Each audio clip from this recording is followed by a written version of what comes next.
राज्यपाल आचार्य देवव्रत जी के प्रयासों से विदेशों में भी होगी प्राकृतिक खेती। नेपाल का प्रतिनिधि मंडल पहुंचा गुरुकुल। गुजरात के महामहिम राज्यपाल आचार्य श्री देवव्रत जी के प्राकृतिक कृषि मॉडल पर अब विदेशी धरती पर भी प्राकृतिक खेती होगी। श्रीलंका के बाद अब नेपाल से 25 सदस्यीय प्रतिनिधि मंडल गुरुकुल में प्राकृतिक खेती की ट्रेनिंग हेतु पहुंचा है, जो यहां पर 3 दिनों तक रहकर प्राकृतिक खेती की बारीकियों और वैज्ञानिक पहलुओं को समझेगा।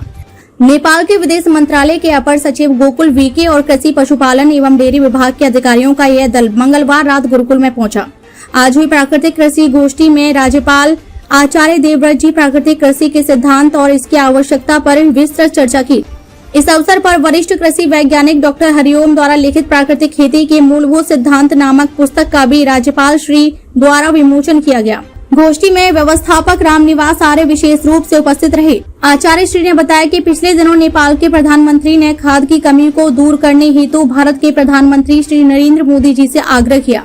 इस पर मोदी जी ने कहा कि खेती में रासायनिक खाद और पेस्टिसाइड का उपयोग तो हम स्वयं बंद करवाने के पक्ष में हैं। हम आपको रासायनिक खाद नहीं देंगे, बल्कि इसका एक प्रबल विकल्प दे सकते हैं, जिससे अपनाकर किसान खुशहाल होगा और धरती का स्वास्थ्य भी सुधरेगा। नेपाल के प्रधानमंत्री की स्वीकृति के उपरांत मोदी जी ने नेपाल के डेलीगेशन को प्राकृतिक खेती का प्रशिक्षण देने की जिम्मेदारी राज्यपाल श्री को सौंपी। इस प्रकार अब नेपाल की धरती पर भी प्राकृतिक खेती का शुभारंभ होगा। रासायनिक खेती पर बोलते हुए राज्यपाल श्री ने बताया कि पिछले दिनों स्वास्थ्य मंत्रालय द्वारा हरियाणा, पंजाब, उत्तर प्रदेश आदि प्रदेश में एक सर्वे कराया गया, जिसमें यह बात सामने आई कि खेतों में रासायनिक खाद, केमिकल और पेस्टिसाइड के इस्तेमाल से बच्चों में हार्ट प्रॉब्लम, किडनी फेल्योर जैसी बीमारियां पनप रही हैं। कई जगहों पर रासायनिक खेती के चलते लोगों में चर्म रोग बढ़ता जा रहा है। पंजाब से तो कैंसर के मरीजों हेतु एक कैंसर ट्रेन भी चलाई जा रही है। ऐसे में खेती में पेस्टिसाइड और केमिकल का इस्तेमाल बंद होना चाहिए। उन्होंने कहा कि ऐसा ही हाल जैव विज्ञानी ऑर्गेनिक खेती में है। इसमें प्रयोग होने वाले खाद और दवाइयां इतनी महंगी हैं कि किसान की लागत बहुत अधिक बढ़ जाती है और उत्पादन घट रहा है। राज्यपाल श्री ने बताया कि उन्होंने स्वयं लगभग 5 वर्षों तक ऑर्गेनिक खेती की है, मगर इसमें उत्पादन लगातार घटता रहा, इसलिए बाद में उन्होंने प्राकृतिक खेती को अपनाया। उन्होंने कहा कि प्राकृतिक खेती ही किसान और पर्यावरण को बचा सकती है और यह पूरी तरह से किसानों के हित में है। उनके नेतृत्व में अब तक हिमाचल, गुजरात, हरियाणा, उत्तर प्रदेश, महाराष्ट्र, आंध्र प्रदेश, गोवा आदि में लाखों किसानों ने प्राकृतिक खेती को अपनाया है और आने वाले 2 वर्षों में गुजरात को जहर मुक्त प्रदेश बनाना उनका लक्ष्य है। नेपाल से आए अतिथि गण डॉक्टर हरिओम के नेतृत्व में गुरुकुल के फार्म पर पहुंचे, जहां उन्होंने गन्ना, धान, ड्रैगन फ्रूट सहित विभिन्न सब्जियों की फसलों को देखा। डॉक्टर हरिओम ने बताया कि यहाँ पर धान में पानी हमेशा भरकर नहीं रखा जाता, बल्कि दूसरी फसलों की तरह ही सिंचाई की जाती है और उत्पादन रासायनिक खेती से अधिक होती है। इसी प्रकार गन्ना एक बार लगाने के बाद लगातार 5 वर्षों तक फसल होती है, जिसका उत्पादन 400 से 600 क्विंटल प्रति एकड़ तक हुआ है।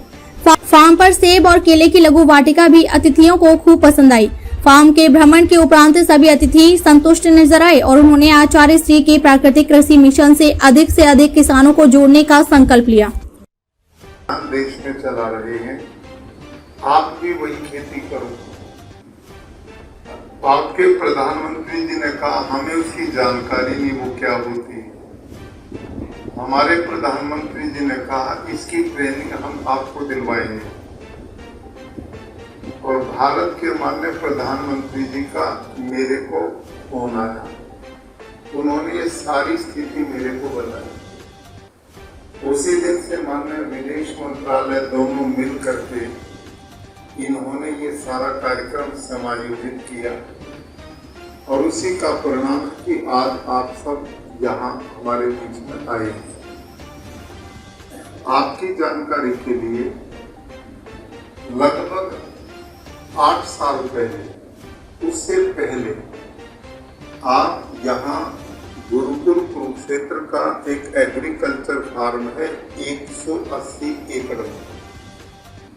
आपको वहाँ एक दिन ये लोग लेके जाएंगे और उसको दिखाएंगे।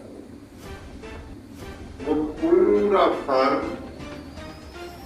रासायनिक खेती से ही हम खेती करते थे, मैं करवाता। यूरिया, DAP, पेस्टिसाइड, वही जहर जो दुनिया डालती है। तो उसमें 2 हिस्से उस खेत के हैं।